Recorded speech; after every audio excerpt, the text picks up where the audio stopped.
আসসালামু আলাইকুম, easy cooking recipes চ্যানেলে স্বাগত। আজকে রেসিপি ম্যাকারনি পাস্তা। তার জন্য প্রথমেই পানিটাকে ফুটিয়ে নেব। পানিটা ফুটে গেলে তাতে লবণ দিয়ে দেব, তারপর দিয়ে দেব পাস্তাটা দেওয়ার পর একটু নাড়াচাড়া করে নেব, তারপর এটাকে সিদ্ধ হতে দেব। সিদ্ধ করার সময় মাঝে মাঝে নাড়াচাড়া করতে হবে, তা না হলে পাস্তা প্যানের গায়ে লেগে যাবে। সিদ্ধ করা হয়ে গেলে এটা পানি থেকে ছেঁকে নেব।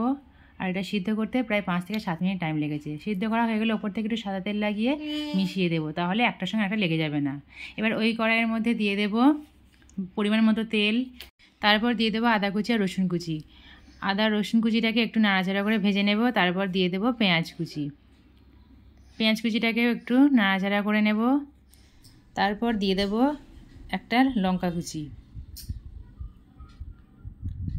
এখানে আপনারা আপনাদের প্রয়োজন মতো ঝাল দেবেন।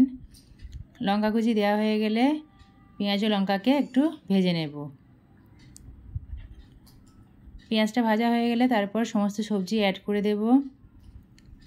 আপনারা আপনাদের পছন্দ মতো সবজি দেবেন। আমি এখানে গাজর কুচি, ক্যাপসিকাম কুচি, বিনস কুচি, টমেটো কুচি আর মটরশুঁটি দিয়ে দিয়েছি। এবার সমস্ত সবজিগুলোকে তেলের মধ্যে একটু ভেজে নেব। ভাজার সময় একটু লবণ দিয়ে দেব। লবণ দিলে খুব তাড়াতাড়ি পানিটা ছেড়ে দেবে। এবার ভাজা হয়ে গেলে অল্প একটু পানি অ্যাড করে সবজিগুলোকে সিদ্ধ হতে দেব। খুব বেশি পানি এখানে লাগবে না, অল্প একটু পানি দিলেই সিদ্ধ হয়ে যাবে, যেহেতু একটু ভাজা হয়ে গেছে।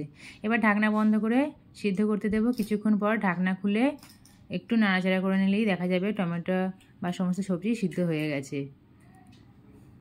এবার একটু নাড়াচাড়া করে পানিটা শুকিয়ে গেলে সিদ্ধ করে রাখা পাস্তা দিয়ে দেব।